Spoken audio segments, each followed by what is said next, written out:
Part 2, Chapter 1 of A Study in Scarlet by Sir Arthur Conan Doyle. Part 2, The Country of the Saints. Chapter 1, On the Great Alkali Plain. In the central portion of the great North American continent there lies an arid and repulsive desert, which for many a long year served as a barrier against the advance of civilization. From the Sierra Nevada to Nebraska, and from the Yellowstone River in the north to the Colorado upon the south, is a region of desolation and silence. Nor is nature always in one mood throughout this grim district. It comprises snow-capped and lofty mountains, and dark and gloomy valleys. There are swift-flowing rivers which dash through jagged canyons, and there are enormous plains which in winter are white with snow, and in summer are grey with the saline alkali dust.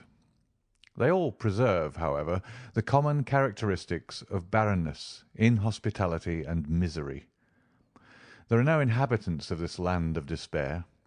A band of Pawnees or of Blackfeet may occasionally traverse it in order to reach other hunting grounds, but the hardiest of the braves are glad to lose sight of those awesome plains, and to find themselves once more upon their prairies. The coyote skulks among the scrub, the buzzard flaps heavily through the air, and the clumsy grizzly bear lumbers through the dark ravines and picks up such sustenance as it can amongst the rocks. These are the sole dwellers in the wilderness. In the whole world there can be no more dreary view than that from the northern slope of the Sierra Blanco. As far as the eye can reach stretches the great flat plainland, all dusted over with patches of alkali and intersected by clumps of the dwarfish chaparral bushes. On the extreme verge of the horizon lie a long chain of mountain peaks, with their rugged summits flecked with snow. In this great stretch of country there is no sign of life, nor of anything appertaining to life. There is no bird in the steel-blue heaven, no movement upon the dull grey earth. Above all, there is absolute silence. Listen as one may, there is no shadow of a sound in all that mighty wilderness, nothing but silence, complete and heart-subduing silence. It has been said there is nothing appertaining to life upon the broad plain. That is hardly true. Looking down from the Sierra Blanco one sees a pathway traced out across the desert, which winds away and is lost in the extreme distance. It is rutted with wheels and trodden down by the feet of many adventurers. Here and there are scattered white objects which glisten in the sun and stand out against the dull deposit of alkali. Approach and examine them. They are bones, some large and coarse, others smaller and more delicate. The former have belonged to oxen and the latter to men. For 1,500 miles one may trace this ghastly caravan route by these scattered remains of those who had fallen by the wayside. Looking down on this very scene, there stood upon the 4th of May, 1847, a solitary traveller. His appearance was such that he might have been the very genius or demon of the region. An observer would have found it difficult to say whether he was nearer to 40 or to 60. His face was lean and haggard, and the brown parchment-like skin was drawn tightly over the projecting bones. His long brown hair and beard were all flecked and dashed with white. His eyes were sunken in his head and burned with an unnatural lustre, while the hand which grasped his rifle was hardly more fleshy than that of a skeleton. As he stood, he leaned upon his weapon for support, and yet his tall figure and the massive framework of his bones suggested a wiry and vigorous constitution. His gaunt face, however, and his clothes, which hung so baggily over his shrivelled limbs, proclaimed what it was that gave him that senile and decrepit appearance. The man was dying from hunger and from thirst. He had toiled painfully down the ravine and on to this little elevation in the vain hope of seeing some signs of water. Now the great salt plain stretched before his eyes, and the distant belt of savage mountains, without a sign anywhere of plant or tree which might indicate the presence of moisture. In all that broad landscape there was no gleam of hope. North and east and west he looked with wild, questioning eyes, and then he realized that his wanderings had come to an end, and that there, on that barren crag, he was about to die. "Why not here, as well as in a feather bed 20 years hence?" he muttered, as he seated himself in the shelter of a boulder. Before sitting down he had deposited upon the ground his useless rifle, and also a large bundle tied up in a grey shawl, which he had carried slung over his right shoulder. It appeared to be somewhat too heavy for his strength, for in lowering it, it came down on the ground with some little violence. Instantly there broke from the grey parcel a little moaning cry, and from it protruded a small, scared face with very bright brown eyes and two little speckled, dimpled fists. "You've hurt me," said a childish voice reproachfully.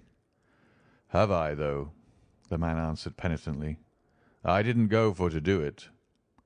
As he spoke he unwrapped the grey shawl and extricated a pretty little girl of about 5 years of age, whose dainty shoes and smart pink frock with its little linen apron all bespoke a mother's care. The child was pale and wan, but her healthy arms and legs showed that she had suffered less than her companion. "How is it now?" he answered anxiously, for she was still rubbing the towsy golden curls which covered the back of her head. "Kiss it and make it well," she said with perfect gravity, shoving the injured part up to him. "That's what mother used to do. Where's mother?" "Mother's gone. I guess you'll see her before long." "Gone, eh?" said the little girl. "Funny. She didn't say good-bye. She most always did if she was just going over to Auntie's for tea, and now she's been away 3 days. Say, it's awful dry, ain't it? Ain't there no water, nor nothing to eat?" "No, there ain't nothing, dearie. You'll just need to be patient a while, and then you'll be all right. Put your head up agin me like that again, and you'll feel bullier.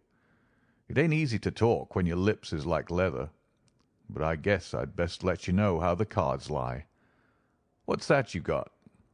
"Pretty things, fine things," cried the little girl enthusiastically, holding up 2 glittering fragments of mica. "When we goes back to home, I'll give them to my brother Bob." "You'll see prettier things than them soon," said the man confidently. "You just wait a bit. I was going to tell you, though. You remember when we left the river?" "Oh, yes." "Well, we reckoned we'd strike another river soon, do you see? But there was something wrong, compasses or map or something, and it didn't turn up. Water ran out, just except a little drop for the likes of you and—" "And you couldn't wash yourself," interrupted his companion gravely, staring up at his grimy visage. "No, nor drink. And Mr. Bender, he was the first to go, and then Indian Pete, and then Mrs. McGregor, and then Johnny Hones, and then, dearie, your mother." "Then mother's a deader too?" cried the little girl, dropping her face in her pinafore and sobbing bitterly. "Yes, they all went except you and me.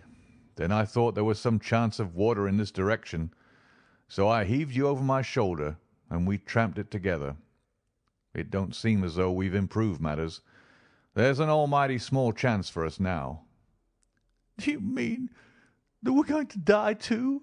asked the child, checking her sobs and raising her tear-stained face. "I guess that's about the size of it." "Why didn't you say so before?" she said, laughing gleefully. "You gave me such a fright. Why, of course, now as long as we die we'll be with mother again." "Yes, you will, dearie."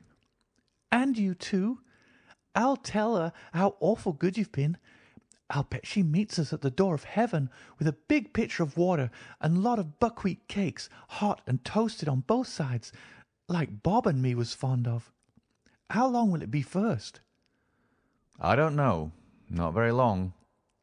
The man's eyes were fixed upon the northern horizon. In the blue vault of the heaven there had appeared three little specks which increased in size every moment, so rapidly did they approach. They speedily resolved themselves into three large brown birds, which circled over the heads of the two wanderers, and then settled upon some rocks which overlooked them.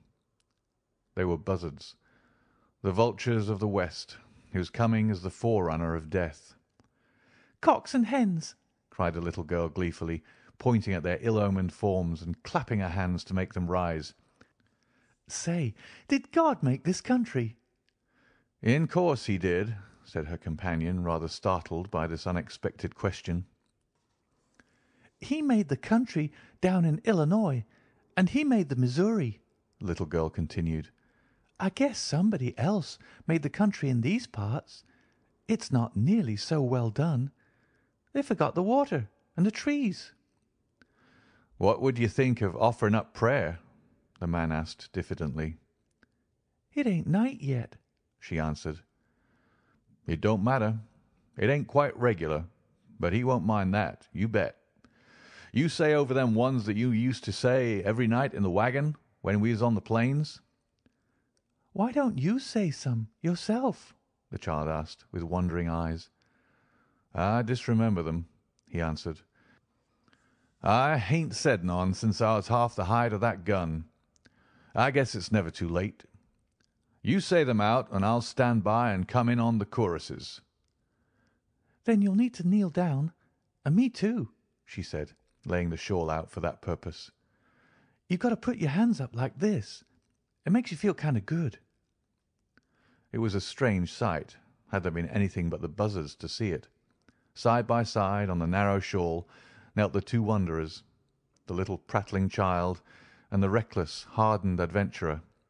Her chubby face and his haggard, angular visage were both turned up to the cloudless heaven in heartfelt entreaty to that dread being with whom they were face to face, while the two voices, the one thin and clear, the other deep and harsh, united in the entreaty for mercy and forgiveness. The prayer finished, they resumed their seat in the shadow of the boulder until the child fell asleep, nestling upon the broad breast of her protector. He watched over her slumber for some time, but nature proved to be too strong for him. For 3 days and 3 nights he had allowed himself neither rest nor repose. Slowly the eyelids drooped over the tired eyes, and the head sunk lower and lower upon the breast, until the man's grizzled beard was mixed with the gold tresses of his companion, and both slept the same deep and dreamless slumber. Had the wanderer remained awake for another half-hour, a strange sight would have met his eyes. Far away on the extreme verge of the alkali plain there rose up a little spray of dust, very slight at first and hardly to be distinguished from the mists of the distance, but gradually growing higher and broader until it formed a solid, well-defined cloud. This cloud continued to increase in size until it became evident that it could only be raised by a great multitude of moving creatures. In more fertile spots the observer would have come to the conclusion that one of these great herds of bisons, which graze upon the prairie land, was approaching him. This was obviously impossible in these arid wilds.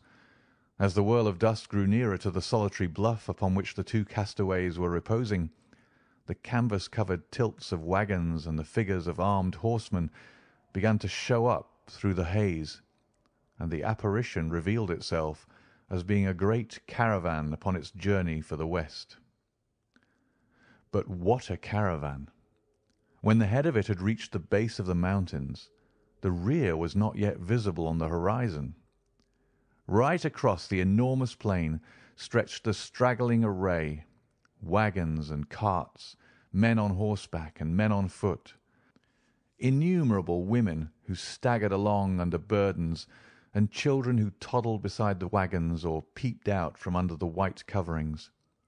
This was evidently no ordinary party of immigrants, but rather some nomad people who had been compelled from stress of circumstances to seek themselves a new country.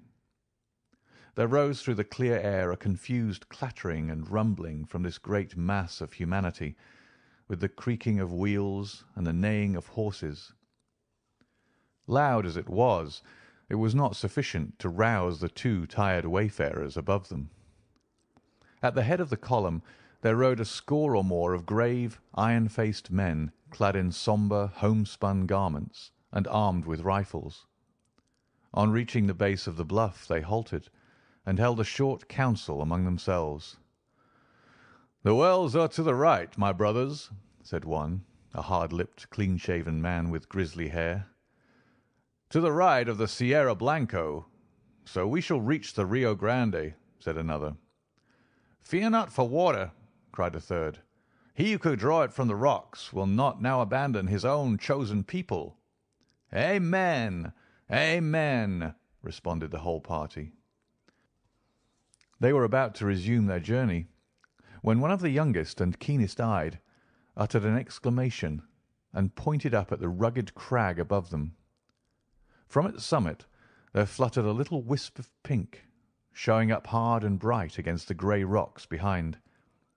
At the sight there was a general reining up of horses and unslinging of guns, while fresh horsemen came galloping up to reinforce the vanguard. The word "Redskins" was on every lip. "There can't be any number of Injuns here," said the elderly man who appeared to be in command. "We have passed the Pawnees, and there are no other tribes until we cross the great mountains." "Shall I go forward and see, Brother Stangerson?" asked one of the band. "And I, and I," cried a dozen voices. "Leave your horses below, and we will await you here," the elder answered. In a moment the young fellows had dismounted, fastened their horses, and were ascending the precipitous slope which led up to the object which had excited their curiosity. They advanced rapidly and noiselessly, with the confidence and dexterity of practised scouts. The watchers from the plain below could see them flit from rock to rock until their figures stood out against the skyline. The young man who had first given the alarm was leading them. Suddenly his followers saw him throw up his hands, as though overcome with astonishment, and on joining him they were affected in the same way by the sight which met their eyes. On the little plateau which crowned the barren hill there stood a single giant boulder, and against this boulder there lay a tall man, long-bearded and hard-featured, but of an excessive thinness. His placid face and regular breathing showed that he was fast asleep. Beside him lay a little child, with her round white arms encircling his brown sinewy neck, and her golden-haired head resting upon the breast of his velveteen tunic. Her rosy lips were parted, showing the regular line of snow-white teeth within, and a playful smile played over her infantile features. Her plump little white legs, terminating in white socks and neat shoes, with shining buckles, offered a strange contrast to the long, shrivelled members of her companion. On the ledge of rock above this strange couple there stood three solemn buzzards, who at the sight of the newcomers uttered raucous screams of disappointment and flapped sullenly away. The cries of the foul birds awoke the two sleepers, who stared about them in bewilderment. The man staggered to his feet and looked down upon the plain which had been so desolate when sleep had overtaken him, and which was now traversed by this enormous body of men and of beasts. His face assumed an expression of incredulity as he gazed, and he passed his bony hand over his eyes. "This is what they call delirium, I guess," he muttered. The child stood beside him, holding on to the skirt of his coat, and said nothing, but looked all around her with the wondering, questioning gaze of childhood. The rescuing party was speedily able to convince the two castaways that their appearance was no delusion. One of them seized the little girl and hoisted her upon his shoulder, while two others supported her gaunt companion and assisted him towards the wagons. "My name is John Ferrier," the wanderer explained. "Me and that little un are all that's left of 21 people. The rest is all dead of thirst and hunger, away down in the south." "Is she your child?" asked someone. "I guess she is now," the other cried defiantly. "She's mine 'cause I saved her. No man will take her from me. She's Lucy Ferrier from this day on. Who are you, though?" he continued, glancing with a curiosity at his stalwart, sunburned rescuers. "There seems to be a powerful lot of ye." "Nigh upon 10,000, said one of the young men. "We are the persecuted children of God, the chosen of the angel Moroni." "I never heard tell on him," said the wanderer. "He appears to have chosen a fair crowd of ye." "Do not jest at that which is sacred," said the other sternly. "We are of those who believe in those sacred writings, drawn in Egyptian letters on plates of beaten gold, which were handed unto the holy Joseph Smith at Palmyra. We have come from Nauvoo, in the state of Illinois, where we had founded our temple. We have come to seek a refuge from the violent man and from the godless, even though it be the heart of the desert." The name of Nauvoo evidently records recollections to John Ferrier. "I see," he said. "You are the Mormons." "We are the Mormons," answered his companions with one voice. "And where are you going?" "We don't know. The hand of God is leading us under the person of our prophet. You must come before him. He shall say what is to be done with you." They had reached the base of the hill by this time, and were surrounded by crowds of the pilgrims, pale-faced, meek-looking women, strong, laughing children, and anxious, earnest-eyed men. Many were the cries of astonishment and of commiseration which arose from them when they perceived the youth of one of the strangers and the destitution of the other. Their escort did not halt, however, but pushed on, followed by a great crowd of Mormons, until they reached a wagon, which was conspicuous for its great size and for the gaudiness and smartness of its appearance. 6 horses were yoked to it, whereas the others were furnished with 2 or at the most 4 apiece. Beside the driver there sat a man who could not have been more than 30 years of age, but whose massive head and resolute expression marked him as a leader. He was reading a brown-backed volume, but as the crowd approached he laid it aside and listened attentively to an account of the episode. Then he turned to the 2 castaways. "If we take you with us," he said in solemn words, "it can only be as believers in our own creed. We shall have no wolves in our fold. Better far that your bones should bleach in this wilderness than that you should prove to be that little speck of decay which in time corrupts the whole fruit. Will you come with us on these terms?" "Guess I'll come with you on any terms," said Ferrier, with such emphasis that the grave elders could not restrain a smile. The leader alone retained his stern, impressive expression. "Take him, Brother Stangerson," he said. "Give him food and drink, and the child likewise. Let it be your task also to teach him our holy creed. We have delayed long enough. Forward! On! On to Zion! On! On to Zion!" cried the crowd of Mormons, and the words rippled down the long caravan, passing from mouth to mouth until they died away in a dull murmur in the far distance. With a cracking of whips and a creaking of wheels, the great wagons got into motion, and soon the whole caravan was winding along once more. The elder, to whose care the 2 waifs had been committed, led them to his wagon, where a meal was already awaiting them. "You shall remain here," he said. "In a few days you will have recovered from your fatigues. In the meantime, remember that now and forever you are of our religion. Brigham Young has said it, and he has spoken with the voice of Joseph Smith, which is the voice of God."